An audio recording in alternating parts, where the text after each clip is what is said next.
सोनिया गांधी ये सिर्फ एक नाम ही नहीं है, बल्कि चमचों के लिए त्याग की एक मूर्ति है। वो हमारी नेता हैं, वो इस देश की मां है, राहुल जी की नहीं है, सिर्फ देश की मां है। जिसकी चाटुकारिता करने के लिए कांग्रेसी चमचों के साथ साथ लुटियंस मीडिया भी ललायित रहती है।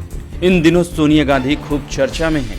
इस बार चर्चा में होने का कारण इसकी नाकाबिल संतान राहुल गांधी नहीं, बल्कि पालघर में साधुओं के मॉब लिंचिंग पर इनकी चुप्पी है।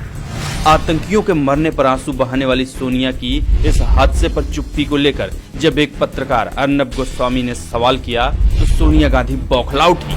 साथ में उसके कांग्रेसी चमचे भी बिलबिला गए। हिंदू धर्म के संत थे, जूना अखाड़े से थे, उनकी हत्या पर आपकी चुप्पी क्यों है भाई? और आपकी पार्टी की क्या नाम है, अंतोनिया माइनो, जो आपकी पार्टी की प्रेसिडेंट बनी है, वो चुप क्यों है?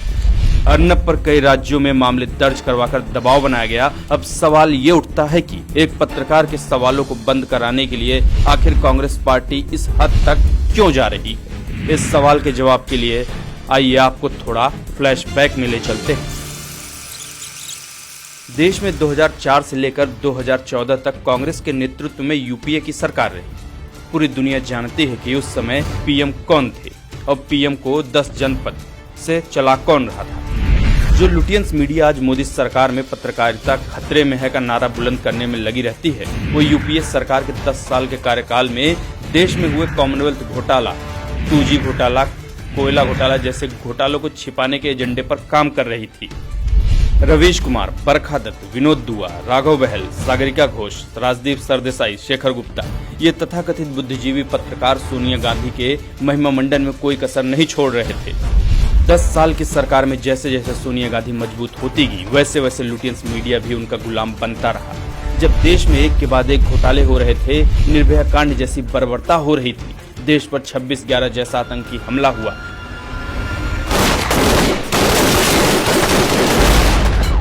लेकिन ये गैंग सोनिया गांधी से सवाल करने की बजाय मुंह पर टेप लगाकर बैठा हुआ था। चाटुकारिता की हद पार करते हुए सोनिया को खुश करता रहा और सारा ठीक रहा, मनमोहन सिंह के सिर फोड़ता रहा। अब आप सोच रहे होंगे कि आज छोटी से छोटी घटना पर सीधे पीएम मोदी पर उंगली उठाने वाले खान मार्केट गैंग की उंगली उस समय क्यों टूट गई थी? इसका सीधा और सरल जवाब यह है कि सोनिया गांधी को खुश करने वाला यह गैंग ऐसी सुविधाएं पा रहा था जो बिना चाटुकारिता के संभव नहीं थी। पत्रकारिता की दलाली करने के नाम में सरकारी पुरस्कारों से इन्हें नवाजा जाता था। सरकारी खर्चे पर विदेश जाना, महंगी शराब का आनंद लेना, महंगे होटलों में रुकना आदि सुविधाओं में लालच में खान मार्केट गैंग सोनिया के खिलाफ लिखने या बोलने की हिम्मत नहीं जुटा पाया।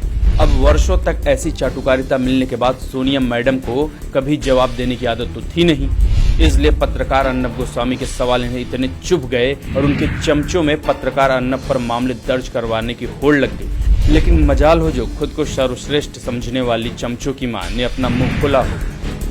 चंद सवालों को लेकर पूरे देश में बवाल हो जाता है। सोनिया गांधी को मां कहकर सलामी दी जाती है। वहीं दूसरी तरफ जिस पत्रकार पर हमला किया जाता है उससे मुंबई पुलिस द्वारा लगभग 12 घंटे तक पूछताछ की जाती है। वर्षों से जनता को अपनी जागीर समझने वाले दरबारी पत्रकारों से अपनी तारीफों के कसीदे सुनने वाले लोगों को कठिन सवाल सुनने पर मिर्ची लगना लाजमी है। 16 अप्रैल को संतों की हत्या हुई। ये सोनिया सेना वाली सरकार ने 4 दिन तक इसे देश से क्यों छिपाया? पर सोनिया गांधी को जान लेना चाहिए कि न उनका अंधेर राज है और न ही वो किसी पर अपनी नाकामी का ठिकरा रखकर खुद को मुश्किल सवालों से बचा लेंगी। अब चाहे उसे कितनी भी बौखलाहट क्यों न हो, पर अपनी नाकामयाबी का जवाब उसे देना ही होगा।